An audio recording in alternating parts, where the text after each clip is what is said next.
السلام علیکم ورحمۃ اللہ وبرکاتہ۔ کیسے ہیں آپ ناظرین حضرات؟ میں امید کرتا ہوں آپ بخیر و عافیت ہوں گے۔ اللہ تعالیٰ سے دعا ہے کہ اللہ تعالیٰ آپ کی ساری پریشانیوں ساری مشکلات کو حل فرما، اور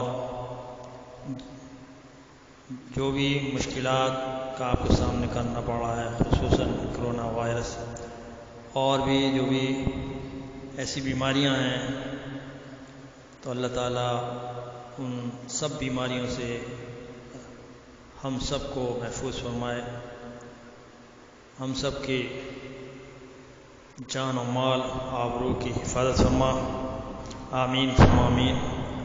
میں قاری حفیظ الرحمن سورہ النساء کا 7واں رکوع پڑھنے جا رہا ہوں، سماعت فرمائیں، اور اس کے بعد میں حج کے آداب کے سلسلے میں تذکرہ کروں گا۔ اب میں سورہ نساء کا 7واں رکوع پڑھنے جا رہا ہوں۔ اعوذ باللہ من الشیطان الرجیم، بسم اللہ الرحمن الرحیم۔ یا ایھا الذین آمنوا لا تقربوا الصلاة وانتم سکارى حتى تعلموا ما تقولون ولا جنبا إلا عابري سبيل حتى تغتسلوا وإن كنتم مرضى أو على سفر أو جاء أحد منكم من الغائط أو لامستم النساء فلم تجدوا ماء فتيمموا صعيدا طيبا فامسحوا بوجوهكم وأيديكم إن الله كان عفوا غفورا۔ ألم تر إلى الذين أوتوا نصيبا من الكتاب يشترون الضلالة ويريدون أن تضلوا السبيل والله أعلم بأعدائكم وكفى بالله وليا وكفى بالله نصيرا۔ من الذين هادوا يحرفون الكلم عن مواضعه ويقولون سمعنا وعصينا واسمع غير مسمع وراعنا ليا بألسنتهم وطعنا في الدين ولو أنهم قالوا سمعنا وأطعنا واسمع وانظرنا لكان خيرا لهم أقوم، ولكن لعنهم الله بكفرهم فلا يؤمنون إلا قليلا۔ يا أيها الذين أوتوا الكتاب آمنوا بما نزلنا مصدقا لما معكم من قبل أن نطمس وجوها فنردها على أدبارها أو نلعنهم كما لعنا أصحاب السبت وكان أمر الله مفعولا۔ إن الله لا يغفر أن يشرك به ويغفر ما دون ذلك لمن يشاء ومن يشرك بالله فقد افترى إثما عظيما۔ ألم تر إلى الذين يزكون أنفسهم بل الله يزكي من يشاء ولا يظلمون فتيلا۔ انظر كيف يفترون على الله الكذب وكفى به إثما مبينا۔ صدق اللہ العظیم۔ میں پناہ مانگتا ہوں اللہ کی شیطان مردود سے۔ شروع کرتا ہوں اللہ کے نام سے جو نہایت مہربان اور نہایت رحم والا ہے۔ مومنو، جب تم نشے کی حالت میں ہو تو جب تک ان الفاظ کو جو منہ سے کہو سمجھنے نہ لگو، نماز کے پاس نہ جاؤ، اور جنابت کی حالت میں بھی نماز کے پاس نہ جاؤ جب تک کہ غسل نہ کر لو، اور ہاں اگر بحالت سفر رستے چلے جا رہے ہو، پانی نہ ملنے کے سبب غسل نہ کر سکو تو تیمم کر کے نماز پڑھ لو، اور اگر تم بیمار ہو یا سفر میں ہو یا تم میں سے کوئی بیت الخلا سے ہو کر آیا ہو یا تم عورتوں سے ہم بستر ہوئے ہو اور تمہیں پانی نہ ملے تو پاک مٹی لو اور منہ اور ہاتھوں کا مسح کر کے تیمم کر لو، بے شک خدا معاف کرنے والا بخشنے والا ہے۔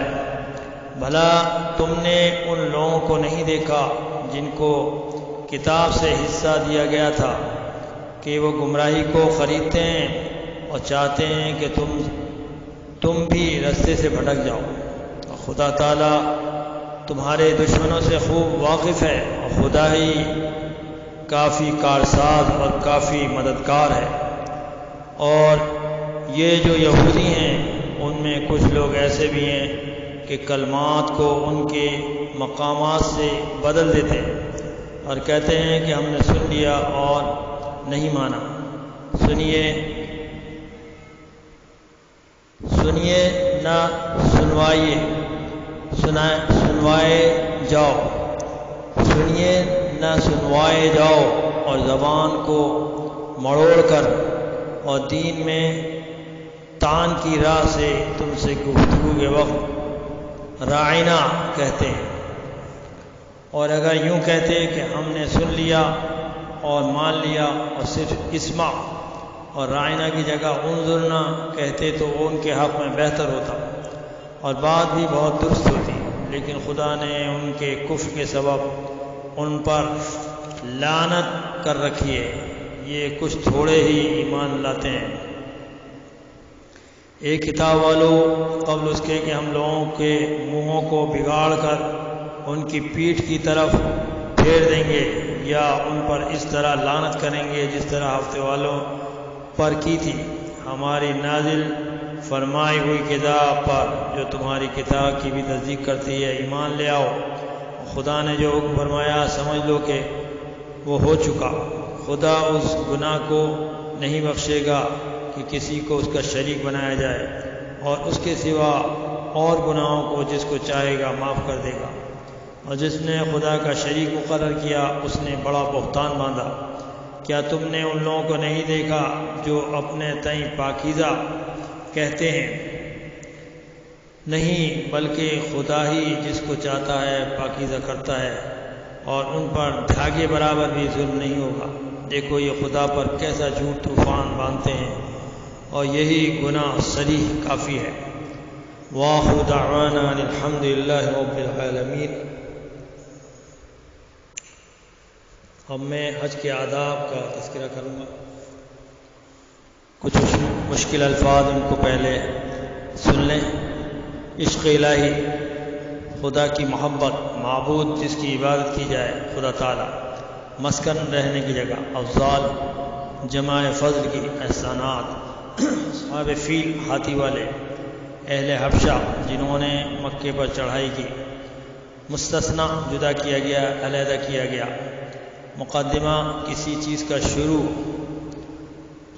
ذی الحجہ کی 8ویں تاریخ سے 13ویں تاریخ تک جو ارکان خانہ کعبہ کی زیارت کے متعلق بجایا لائے جاتے ہیں ان کو حج اور ایام حج کے علاوہ باقی ایام میں زیارت اور طواف کعبہ ما آداب کے عمرہ کہتے ہیں۔ عمرہ گویا حج کا مقدمہ ہے یا ایک جز حج ہے۔ حج 3 قسم کا ہوتا ہے۔ اول حج افراد، جس میں صرف حج کی نیت سے احرام باندھا جائے، ایسی نیت والے حاجی کو مفرد کہتے ہیں۔ ایسی نیت کرنے والے حاجی کو مفرد کہتے ہیں۔ اور دوسرا حج قران ہے، جس میں حج اور عمرہ دونوں کی نیت سے احرام باندھا جائے، ایسے حاجی کو قارن بولتے ہیں۔ اور تیسرے حج تمتع ہے، اس میں صرف عمرے کی نیت سے احرام باندھا جائے مگر عمرے کے بعد احرام حج باندھ دیا جائے، ایسے حاجی کو متمتع کہتے ہیں۔ وہ مقام جہاں حج کے ارکان ادا کرنے کی نیت کی جائے میقات کہلاتے ہیں۔ مختلف راستوں سے آنے والوں کے لیے مختلف مقام میقات ہیں۔ مدینہ منورہ سے آنے والوں کے لیے ذوالحلیفہ، عراق سے آنے والوں کے لیے ذات عراق، اور شام سے آنے والوں کے لیے حجفہ، اور نجد سے آنے والوں کے لیے قرن اور یمن اور ہندوستان سے آنے والوں کے لیے یلملم اور اہل مکہ کے لیے حرم کعبہ ہی میقات ہے۔ جو لوگ ان راستوں کے علاوہ کسی اور راستے سے آئیں ان کا میقات انہی قصبات کے بالمقابل یا متصل کوئی قصبہ ہوگا، اور اگر حج کرنے والے کا وطن ان قصبات سے بھی نزدیک ہو تو اس کا میقات اس کا مسکن ہوگا۔ حج کرنے کی تیاری کے آداب کو احرام کہتے ہیں۔ اس میں صرف ایک چادر بطور تہبند کے باندھتے ہیں اور ایک چادر اوڑھنے کے لیے ہوتی ہے۔ یہ چادر اس طرح اوڑھی جاتی ہے کہ اس کا ایک سرا دائیں بغل سے نکال کر بائیں شانے پر اور دوسرا سرا بائیں بغل سے نکال کر دائیں شانے پر لٹکاتے ہیں۔ یہ چادریں یا تو بالکل نئی ہونی چاہیے یا دھلی ہوئی ہوں، اور اگر ہو سکے تو ان کو خوشبو بھی لگا لینی چاہیے۔ جس وقت احرام باندھ لیا جائے تو سر کو ڈھانکنا یا ایسا کپڑا پہننا جو قطع کر کے سیا گیا ہو، جیسے پاجامہ، شلوار وغیرہ، اور موزے یا جراب وغیرہ پہننا ناجائز ہے۔ ہاں اگر جوتا نہ ہو تو موزے پہن سکتے ہیں، مگر ٹخنوں سے اوپر انہیں کاٹ دیا جائے۔ علاوہ اس کے شکار کھیلنا یا کسی دوسرے کو شکار بتانا، کسی جانور کو مارنا، تیل لگانا، مہندی لگانا، کسی سے لڑائی جھگڑا یا فحش باتیں کرنا، سر منڈوانا، ناخن اتارنا یا اتروانا، داڑھی کترنا یا کتروانا، خوشبو سونگھنا یا اس قسم کی اور باتیں منع ہیں۔ ہاں غسل کر سکتے ہیں اور روپوں کی ہم یعنی کمر کے ساتھ اور روپوں کی جو پیٹی ہوتی ہے اسے کمر کے ساتھ باندھ سکتے ہیں۔ عورتیں سر ننگا رکھنے کے حکم سے مستثنیٰ ہے۔ احرام باندھنے والا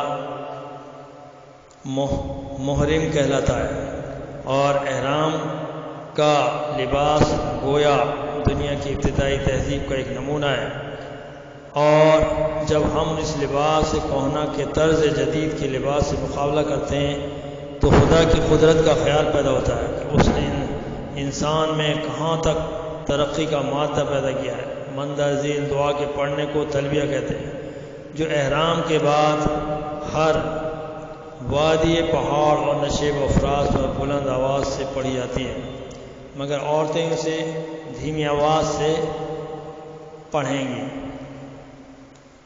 لبیک اللہم لبیک ان الحمد والنعمت والملک لا شریک لک۔ ترجمہ اس کا یہ ہے، اے خدا ہم تیرے لیے حاضر ہیں، تیرے لیے حمد ہے یعنی تعریف ہے، تیری ہی نعمت ہے اور تیرا ہی ملک ہے، کوئی تیرا شریک نہیں۔ اے خدا ہم تیرے لیے حاضر ہیں۔ خانہ کعبہ کے گرد گھومنے کو طواف کہتے ہیں۔ طواف حجر اسود سے شروع ہوتا ہے اور 7 دفعہ اس کے گرد چکر دیا جاتا ہے۔ پہلے 3 دفعہ جلد مونے ہلا کر چلتے ہیں اور اس کی خاص چال کو رمل کہتے ہیں۔ باقی 4 مرتبہ معمولی چال سے طواف کیا جاتا ہے۔ سب سے پہلے طواف کو طواف قدوم اور آخری طواف کو طواف وداع کہتے ہیں، اور ان کے علاوہ باقی طواف زیارت کہلاتے ہیں۔ طواف میں حجر اسود کو بھی بوسہ دینا ضروری ہے۔ اگر بوسہ نہ دیا جائے تو صرف ہاتھ سے اشارہ کر دیں، مگر یہ احتیاط رہے کہ ایسا کرنے سے کسی دوسرے مسلمان کو کوئی تکلیف نہ پہنچے۔ حجر اسود کے چومنے کا مقصد یہ نہیں کہ وہ ہمارا معبود ہے، اور نہ یہ ہے کہ وہ ہمارا خدا ہے یا اس میں خدائی صفات پائی جاتی ہیں یا وہ ہمیں مرادیں دے گا، بلکہ محض یہ کہ وہ ایک مقدس اور پاک نبی صلی اللہ علیہ وسلم کے ہاتھ کا رکھا ہوا ہے، ایک پتھر ہے جنہوں نے ہمیں جسمانی اور روحانی نیکیوں کی راہ دکھائی اور ہمارے لیے اپنی نیک مثال چھوڑ گئے۔ اسی طرح ہم کعبے کا طواف کرتے ہیں، نہ اس لیے کہ ہم اس کو پوجتے ہیں بلکہ صرف اس لیے کہ اس سے بھی ہمارے دلوں میں حضرت ابراہیم علیہ السلام کے عشق الہی کی یاد تازہ ہوتی ہے، اور اس کی تہ میں ایک تاریخی حقیقت اور اخلاقی اور روحانی سبق ہے۔ خانہ کعبہ سے جنوب مشرق کی طرف کچھ فاصلے پر ایک پہاڑی ہے جسے صفا کہتے ہیں۔ اور اس کے بالمقابل کعبے کی دوسری جانب کچھ فاصلے پر ایک اور پہاڑی ہے جو مروہ کہلاتی ہے۔ صفا اور مروہ کے درمیان جلد جلد چلنے اور 7 پھیرے کرنے کو سعی کہتے ہیں، جس کے معنی دوڑنا ہے۔ ان دونوں پہاڑوں کے درمیان راستہ مسعی کہلاتا ہے، اور وہ 7 پھیرے جو دونوں پہاڑوں کے درمیان لگائے جاتے ہیں ان میں سے ہر ایک شرط کہلاتا ہے۔ پہلا شرط صفا سے شروع اور پچھلا شرط مروہ پر ختم ہوتا ہے۔ عورتوں کو صفا اور مروہ کی چوٹیوں پر جانے کا حکم نہیں ہے، اور اگر کوئی اشد ضرورت مانے نہ ہو تو سعی پیدل کرنی چاہیے۔ جب ہم صفا اور مروہ کے درمیان دوڑتے ہیں اور چاہے زمزم کا پانی پیتے ہیں تو اس وقت حضرت حاجرہ کی بے قراری اور اضطراب اور ان پر خدا تعالیٰ کے فضل و کرم یاد آتے ہیں، اور دل میں بے اختیار ہو کر ایک ولولہ پیدا ہوتا ہے کہ ہم بھی خدا تعالیٰ کی راہ میں اسی طرح مشکلات جھیلیں اور اس کے انعام و افضال حاصل کریں۔ مکے سے شمال مشرق کی طرف طائف کے راستے میں ایک چھوٹا سا میدان عرفات ہے، جہاں پاپیادہ آدمی مکے سے دوپہر کے بعد چل کر آسانی سے شام کو پہنچ جاتا ہے۔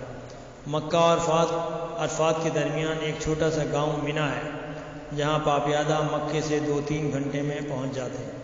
مینا میں 3 ٹیلے ہیں، پہلا جمرۃ الاولیٰ ہے، دوسرا جمرۃ الوسطیٰ ہے، تیسرا جمرۃ العقبیٰ ہے۔ ان میں سے ہر ایک پر 7 کنکریاں مارنے کو رمی کہتے ہیں، جس کے معنی پتھر مارنے یا پھینکنے کے ہیں۔ مینا اور عرفات کے درمیان ایک مقام مزدلفہ ہے، جہاں ایک مسجد بنی ہوئی ہے جو حضرت عائشہ رضی اللہ تعالیٰ عنہ کی مسجد کہلاتی ہے۔ وہاں بھی حاجی لوگ قیام کرتے ہیں، اور مزدلفہ و مینا کے درمیان ایک مختصر میدان بطن محشر ہے۔ اصحاب فیل اسی میدان میں آ کر ٹھہرے تھے، اس میں قیام نہیں کیا جاتا۔ الغرض حج کے تمام ارکان میں حضرت ابراہیم علیہ السلام کی یادگار تو تازہ کرنے اور ان سے سبق سیکھنے کے لیے بہترین موقع ہیں۔ وآخر دعوانا الحمدللہ۔